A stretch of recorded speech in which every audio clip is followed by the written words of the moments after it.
Salut les parents empathiques, aujourd'hui nous allons parler de la peur, et notamment la peur des enfants, la peur qu'ils peuvent avoir en cette rentrée scolaire. Comment les aider à apaiser cette peur?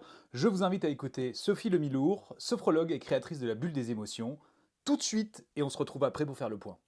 Lorsque notre enfant a peur, nous cherchons naturellement à le rassurer. Et parfois, nous avons des phrases maladroites comme n'aie pas peur pour ça, ce n'est rien, ce n'est pas grave. L'émotion de la peur, bien que très désagréable, est très utile puisqu'elle nous permet de réagir face à un danger ou une menace. Sauf que nos enfants, eux, ont souvent des peurs irrationnelles.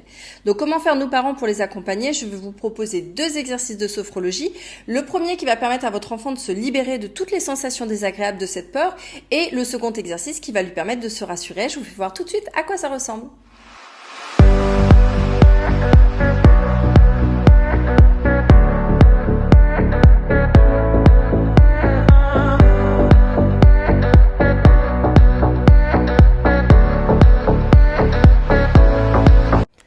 Le premier exercice s'appelle l'exercice du karaté. Il consiste à aller chercher à l'intérieur de soi toutes les sensations désagréables de la peur et de pouvoir les expulser à l'extérieur. Le second exercice, quant à lui, permet de se rassurer. C'est l'exercice du bercement. Il suffit simplement de se prendre dans les bras et de se bercer naturellement sur une respiration normale pour retrouver le calme et la sécurité. J'espère que ces exercices vous ont plu. N'hésitez pas à les tester auprès de vos enfants et rappelez-vous que la sophrologie, pour qu'elle fonctionne parfaitement bien, eh bien, il faut répéter, il faut faire régulièrement ces exercices. Donc n'attendez pas que votre enfant ait peur pour pouvoir lui proposer ces exercices-là. Proposez-lui dès maintenant, faites-les un petit peu tous les jours et comme ça, quand il aura vraiment peur, il pensera à les refaire de manière autonome.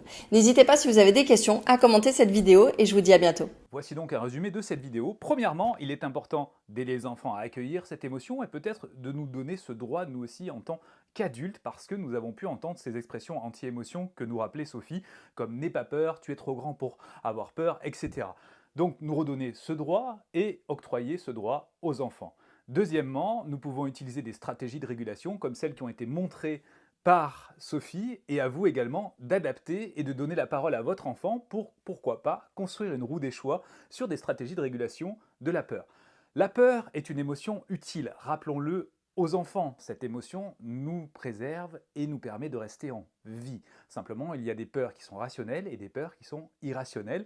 Donc, il est essentiel d'aller explorer l'origine de cette peur. Et le fait de la verbaliser ou encore de l'écrire permet de mettre de côté certaines peurs irrationnelles. N'hésitez pas à laisser vos commentaires en dessous de cette vidéo par rapport à cette émotion de la peur ou si vous recherchez des stratégies de régulation pour d'autres émotions. Je vous dis à bientôt et bonne rentrée.